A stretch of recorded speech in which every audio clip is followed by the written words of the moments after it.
Hi guys, sabay-sabay tayo matuto ng trading at may share lang ako sa inyong isang principle sa trading and also sa finance, no? Hindi ito recommendation or whatsoever, no? Mag-share lang tayo ng idea and ng strategy. Ang tawag sa strategy na pag-aralan natin ngayon ay mean reversion, no? In finance and stats, no? Statistics. Now, ngayon, ano ba yung mean reversion? Ibig sabihin, kasi kung makikita nyo po muna, itong chart na ito, syempre, kalat-kalat yung data, di ba? Andito yung lows niya, no? Andito yung swing low, yung swing high, or support, resistance. Bumaba siya dito, tumaas siya dito. So basically, yung presyo, kung dito muna natin titignan, tingin natin dito. Kung dito muna natin titignan, the price ranges from this low, no? And to this high. So now, pero makikita natin dito kung mag-move forward tayo, there was a huge disparity happen, no? Talagang ang laki ng drop niya. Ngayon, syempre, nabago na rin yung average niyan, 'di ba? Nabago na rin yung moving average niyan. Ngayon, ano nga po yung exact mean reversion na tinatawag na strategy? Meaning, mean reversion na kapag nanditong price siya, okay?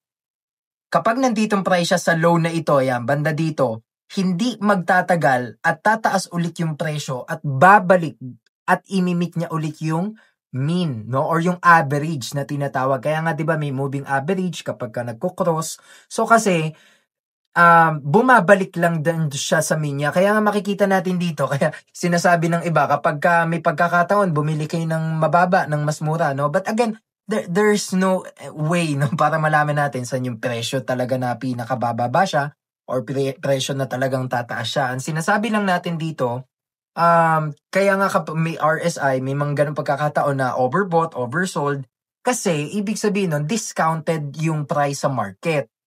'Di ba? Na yung mean niya, saka pa lang imimit yung mean niya. For example, dito magbubukas tayo, 'di ba? Kaya nga tayo may tinatawag na mga Bollinger Bands, mga SMA. So for example, Bollinger Bands na lang. Kung makikita nyo dito, sorry, hindi pala yan. So, Bollinger Bands, makikita natin dito, yan. So, ayan, no, katulad nito. For example, moving average niya, 20. Kung dito ka bumili, makikita natin yung presyo, hinahatak din pataas pabalik dun sa mean niya. Ayan, no, so dito. So, kung dito ka bumili, syempre, gain ka dun. 'Di ba?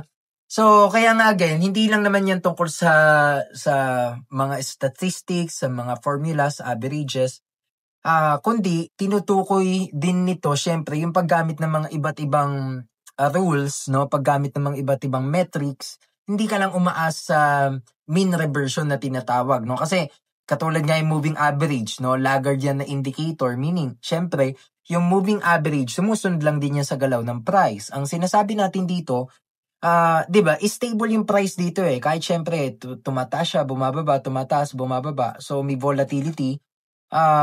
Dito siya nagre-range, 'di ba? Pero dito makikita natin there was a huge, big downward move. There's a huge disparity.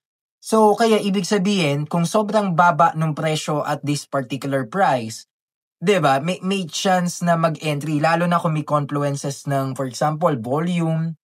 For example, yung another support dito, kung merong support dito sa kaliwa natin. So, kumbaga, ang sinasabi natin, pagka ganyan nakita nyo, ayan, discounted yung market ng malaki. 'Di ba? And trading is all about timing. Lagi kong sinasabi yan. Kung ang investing tungkol sa value, no, sa mga growth ng mga stocks, mga earnings, kung sa stock market ang pinag-uusapan, sa trading naman, timing kasi ang pinag-uusapan dyan. Kung hindi ka magaling to mining sa iyong entry and exit, no? Kahit nga sabihin natin magaling kasi yung entry, no? Ay, ang galing ko, naka-entry ako ng tama, mali yung exit mo. 'Di ba? Mali yung exit mo. So, mali pa rin 'yon, no? Loss pa rin 'yon. Pwede pa rin yung profit mo, yung paper gain mo, pwede pa rin siya maging loss, no, in actual.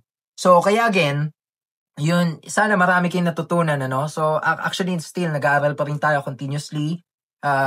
Developing strategies, mga statistics, finance.